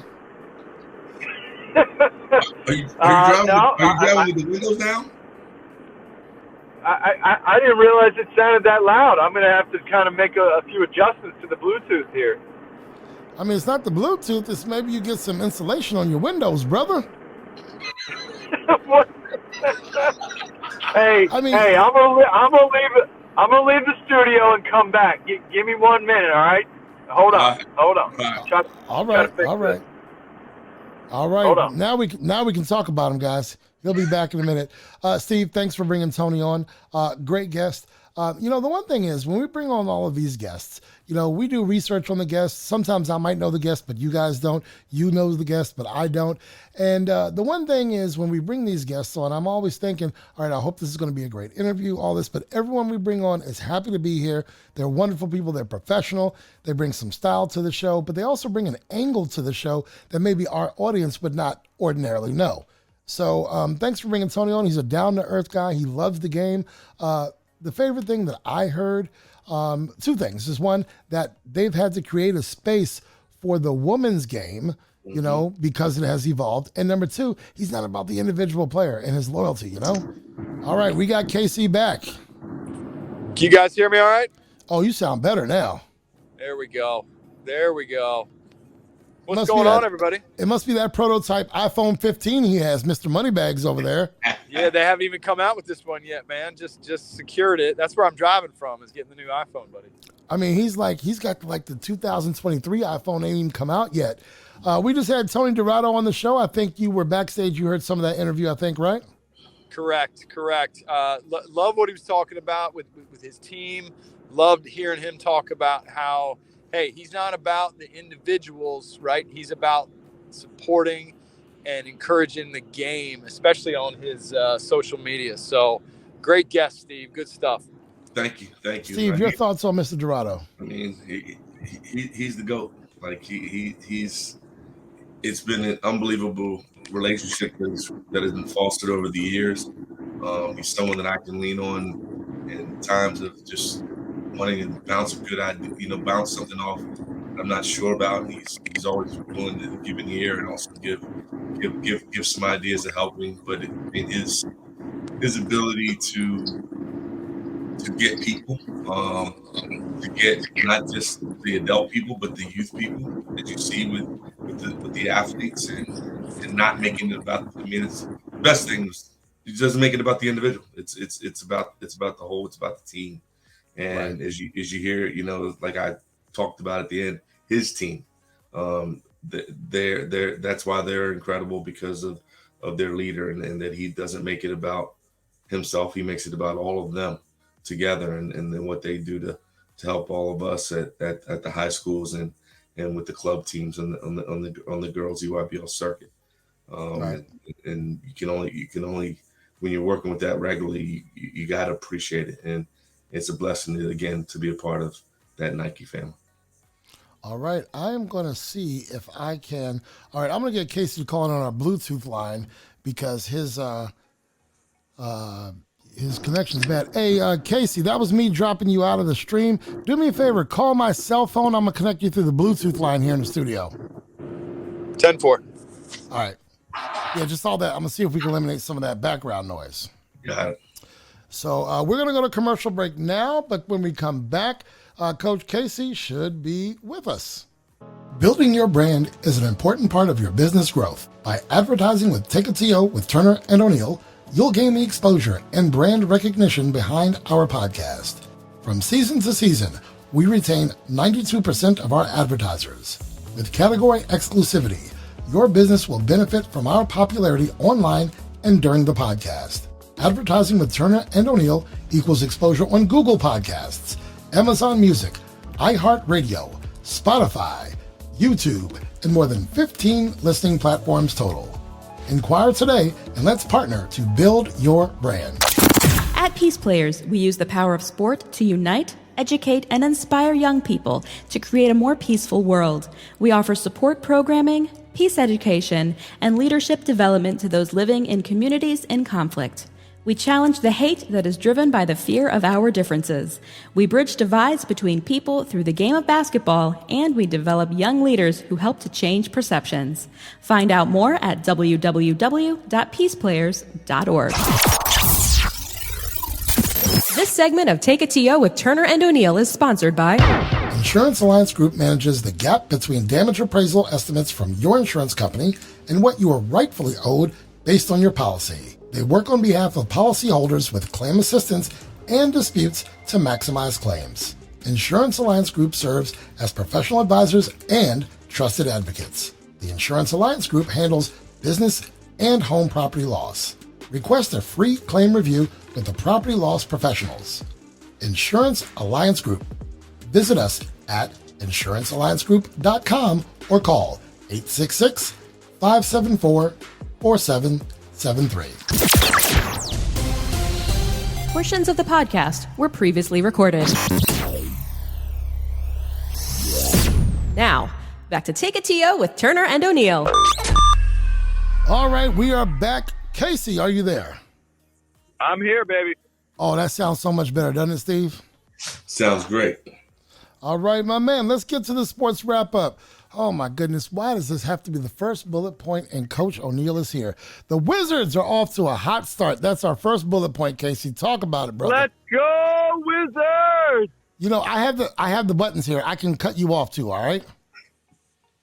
You the man, Kurtis. Come on. That's the reason I'm a Wizards fan. Yeah. All right, so what we got there, the Wizards are looking good. Let me look at the standings, the up to the minute standings, and the Wizards are in fourth place, a solid fourth place with Brooklyn, by the way, losing tonight. And guess who's right behind the Wizards? Cleveland. The Cavs are 7-4, right behind the Wizards at 7-3. Your thoughts, gentlemen, about what these Wizards are doing?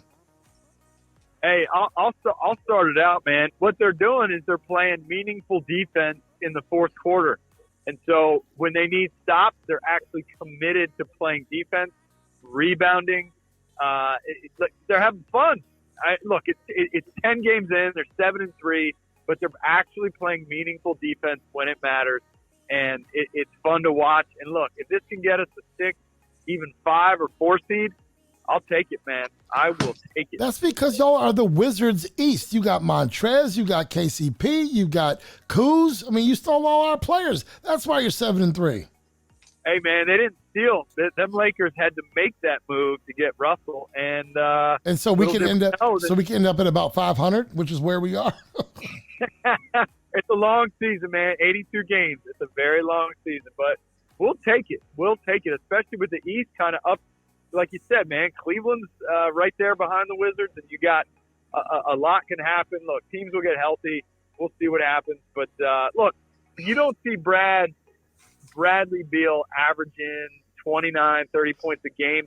He'll take 18 and 8, right? Because you're getting more guys involved. And if they continue this, could be a good year, man. We'll see. Steve, how you liking those Wizards, sir? I mean, I'm excited. I'm happy to see them doing what they're doing.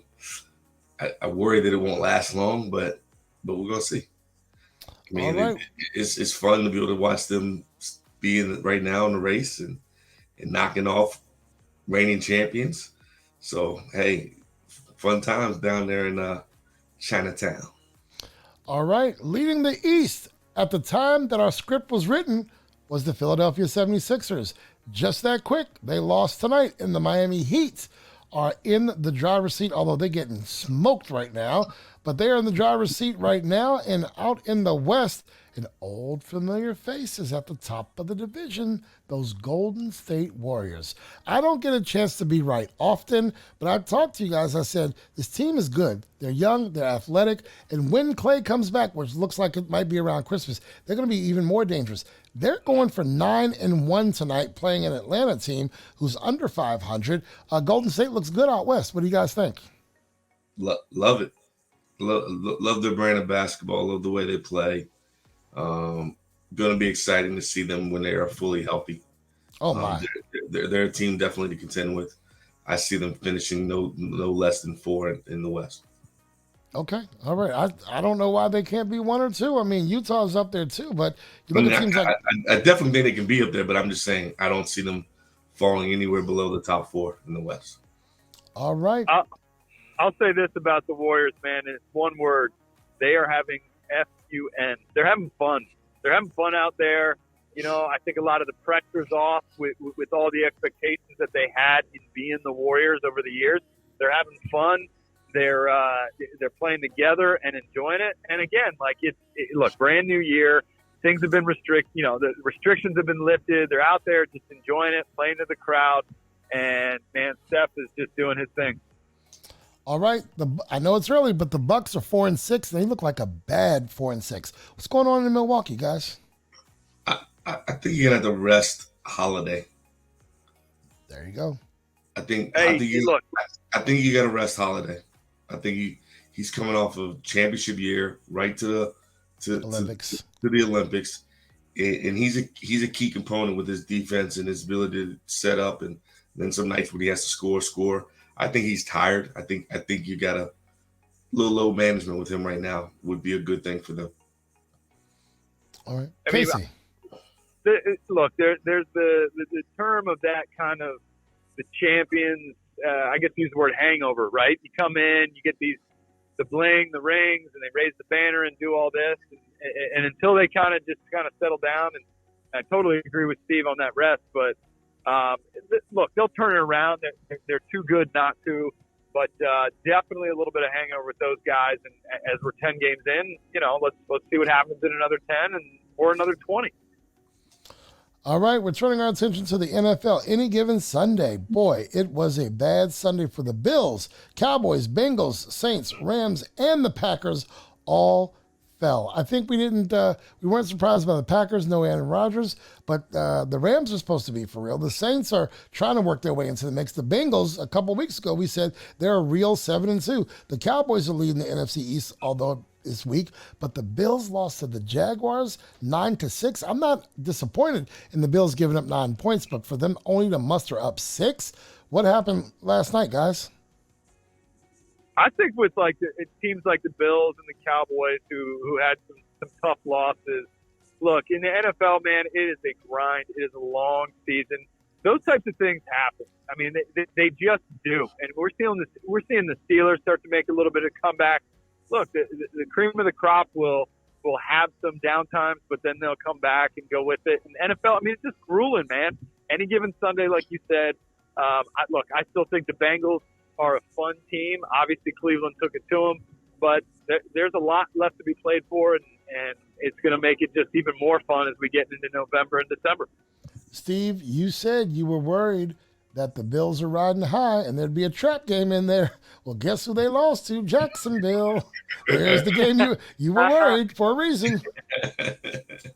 It happened. I think they'll be able to go. I think they're a team that'll bounce back and get it together. They got too much talent. And I wouldn't. This game doesn't worry me. The team that I'm still worried about is the Chiefs, as you said it recently, Kurtis. Because even without Rodgers, like the Chiefs they still don't look that good. They didn't blow them away. They could have lost that game easily. What was it 17-14, 17-10, something like that? Yep, it was close. Yeah. Talk to me about these Raiders, guys. Every week, it's something with the Raiders. Did y'all see the latest today? No, I missed it. Oh, wow. Big headline. Their first round draft pick in 2020, Damon Arnett. They cut him today. He was on TikTok. He had a text beef with someone and threatened to kill them on TikTok with a big long gun in his hand, using the N-word, telling somebody, come to my house, I'm going to kill you. Oh, Lord. I mean, it was Gruden a few weeks ago. It was some fool driving 157 miles an hour last week. And now it's this guy threatening someone on TikTok. I'll say this because I like OBJ, and they keep talking to Raiders for him. I hope he doesn't go there. That's just a bad place to be. Let me read you a little bit of it. They've waived second-year cornerback Damon Arnett, a first-round pick in 2020, after video surfaced this weekend of him making death threats while brandishing firearms. He had been on injured reserve since October 9th. He's also facing lawsuits stemming from a Las Vegas car accident last October. Yes, if you look him up, Damon Arnett, or just look up the Raiders, you'll be offended by what you see he did live on TikTok. He showed the text war, and he, like I said, he dropped the N-bomb a bunch of times, telling someone come to his house, and he said, I will kill you, like 4 or 5 times in the TikTok video. So, I mean, a knucklehead is still a knucklehead, whether you pay him a lot of money or not, I guess. No Casey, doubt. did you hear about that? No, I'm just hearing about it now. I've been, running around on the road today working, but I tell you, man, the Raiders, look, you moved to Las Vegas, and I guess Sin City's just kind of, living up to the hype, I guess. Playing itself out. It is, it's tragic, man. I mean, look, all the things in the media that's stemming out of there, obviously with Coach Gruden and sort of the backlash to that and sort of the way he handled himself. And then obviously the tragic situation with the, drunk driving and an accident, somebody losing their life. And now this, I mean, what we've mentioned before, what's the end game here? And it sounds like a lot of people need a lot of help and a lot of, soul searching there. But man, it's, makes it easy not to root for the Raiders, boy. Is it time for these Redskins to pack it in, fellas? We suck. I mean, if I didn't know any better, I would think that on our bye week we lost the game too. It's tough. It's tough because you felt like they were close, right? They were doing the right thing. Old Riverboat Ron is taking the heat. He's not handling the media coming after him. Obviously, we've got issues for over 2 decades with this owner and leadership there, and it's frustrating. It stinks. It makes you wonder why we continue to be fans of this organization. But I don't know. It doesn't look much better with the next few games they got either. Sitting here at 2-6. Well, you know what it does do for us? It makes us all count down the days to Thanksgiving because we're all rooting for Detroit on Thanksgiving, right, guys? That's right. We got to get that win for the Lions, baby. As you predicted, Coach Turner, the Big Ten is canceling each other out week by week, and we're seeing a lot of movement going on. Georgia, Cincy, Bama, and Oklahoma, the top 4 teams. Give me some predictions as we get down to the wire. We're starting to look at BCS standings, and what are we looking at, guys? Well, Oklahoma's not in the. I don't think they're in the 4 right now, right? Well, I'm sorry, by rankings. I'm calling out the number 1 through 4 rankings. Gotcha. The BCS, I guess they come out with their own, For the playoff ranking. Right. Let me look that up while you talk about it. Both Cincy and Oklahoma are in it. 1 is 6 and 1 is 8 in that ranking. So let me guess, OSU was in there somewhere? No, it was Michigan State until they lost. Okay. They were one of them, and who am I missing is the 4th? Maybe it was Oregon Ducks. I bet you it was. So what are we looking at? Are we going to, so I'm not a big college football fan, and I have no reason to be since my Gators are playing stinky poo-poo football right now, and they're firing coaches left and right. Like you said, they're calling those guys fall guys, I guess. But what is it coming down to, guys? And your Gators lost to them South Carolina Gamecocks last weekend. That was ugly. South Carolina ain't that good either. Dude, did I just say we were playing stinky poo-poo football? I know this already, sir. Hey, just reiterating. You the man. How's Clemson doing? Hey, Clemson had a fourth down stop against Louisville. Look, they're bowl eligible for the 17th straight year. I'll take it, man. We ride with our teams when they're low and we ride when they're high, man. You're going to hang your hat on a Louisville win? Are you really going to do that? Yes, I am because, like I said, 17 straight years they're bowl eligible. Look, I'm just coming into this Clemson fanfare, right? This is 1 year, and we'll take. Look, it's coming down to love to see Oklahoma get in there. Love to see our local boy Caleb Williams, who had a little home time this past weekend on their bye week. I know Coach Turner ran into him and saw him back on I Street. Look, Bama squeaked out one over LSU. That was a little closer than they wanted it to be. But look, Georgia is continuing to be the team that we didn't think they'd be, and they look like the hot spot. I hope, and I really, really hope that Cincinnati gets the love that they deserve in those kind of mid-majors. Look, it all comes down to expanding this college football playoff. They know it. They need to get at least 8 teams into this thing, and they got to find a way to make it happen. All right. Coach Turner, anything on NCAA football, sir? Nah, I think right now it's Georgia or bust. All right, Georgia or bust, my man says. All right, well, we're going to go to another commercial break. I hope I'm going to hit the right button. Let's see what happens.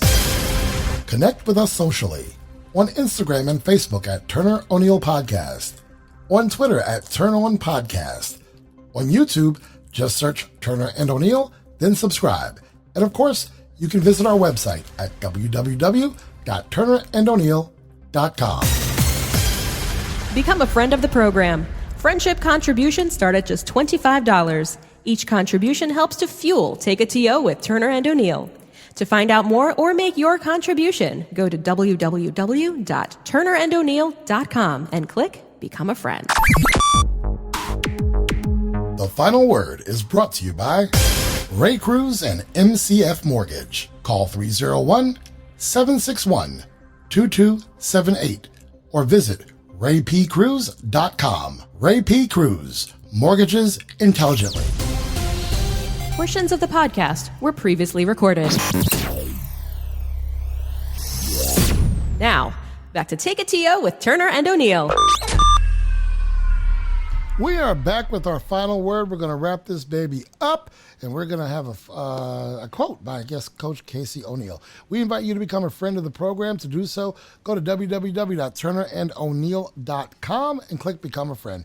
We'd like to thank our Season 3 friends, Thomas Alford, Melissa Alshab, Margie Billings, Adam Cross, Chelsea Cross, Paula Cross, Lynn Johnson, Erica O'Neill, Justin O'Neill, Diane Penisevich, Sean Parker, Amy, Dan, Noah, and Ellie Richard, Kathleen Talbot, Andrea Toronas, and Timothy Whittier. Become a donor, sponsor, or partner by visiting www.turnerando'neill.com and click Media Kit. We're starting to look for Season 4 advertisers, so jump on in, get in where you fit in, because you want to be a part of our growing brand. As you saw on Instagram today, and as you heard, 7,000 downloads is where we are, and if we're not at that number, we're super near 200,000 views on YouTube. While you guys talk, I'm actually going to look that number up. So become a friend, a sponsor, a donor, or a partner. Just go to turnerando'neill.com and click Media Kit. Connect with us on Facebook, Instagram, Twitter, and YouTube by simply going to turnerando'neill.com and clicking any of the social media icons. Before we sign off, thanks to our listeners and viewers. This podcast is fueled by you, and we appreciate your support. Coach Turner, any final thoughts, my man?